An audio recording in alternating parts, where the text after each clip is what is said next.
Yes, that's us. Enjoying the weekend with our family. Nakakatuwa kasi hindi lang Pasko, New Year, may fireworks. Ngayong Ramadan, may fireworks din sa Alsif. Tuwang-tuwa pa kami. Alam na yung susunod na Sabado pala nito, ibang putok na yung maririnig namin. 12:28 in the afternoon. Naka-receive na kami ng balita na ang Iran inatak ang UAE. At first, parang hindi naman ako naniniwala kasi the last time na nagkagulo ang Iran, US at Israel ay hindi naman kami naapektuhan. We receive emergency alert sa mga phones namin. I sent a message sa friend ko na nasa Qatar and asking kung anong nangyayari kasi 2 days ago sinabihan niya na ako na nagkakagulo daw. Nag-airstrike na nga ang Iran to Qatar. And after few hours, it was confirmed that Iran attacked UAE. At dahil nga kampante tayo, ayun nga at nakapag-dinner pa nga kami sa labas. Gusto kasi ma-experience ni Mikay yung iftar.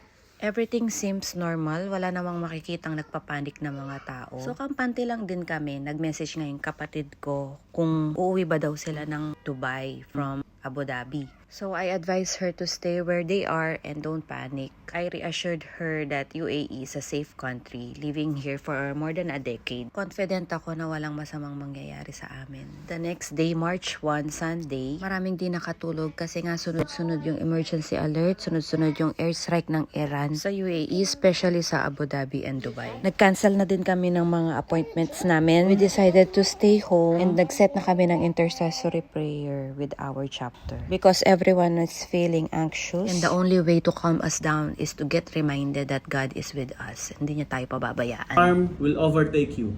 No disaster will come near your tent. For he will command his angels concerning you to guard you in all your ways. Let's come before the Lord as we say in the name of the Father, and of the Son, and of the Holy Spirit. Amen. Lord Heavenly Father, as an expat living here in UAE for more than a decade, I have been and will always be confident to the government. The government will surely prioritize the safety of its people. And that being said, nag-declare na ang UAE na distant learning muna lahat ng mga schools. And the companies also declared na work from home muna. At first, I thought magkakaubusan ng mga stock sa groceries, pero upon checking, everything is well stocked. And ayun, parang normal lang ang lahat.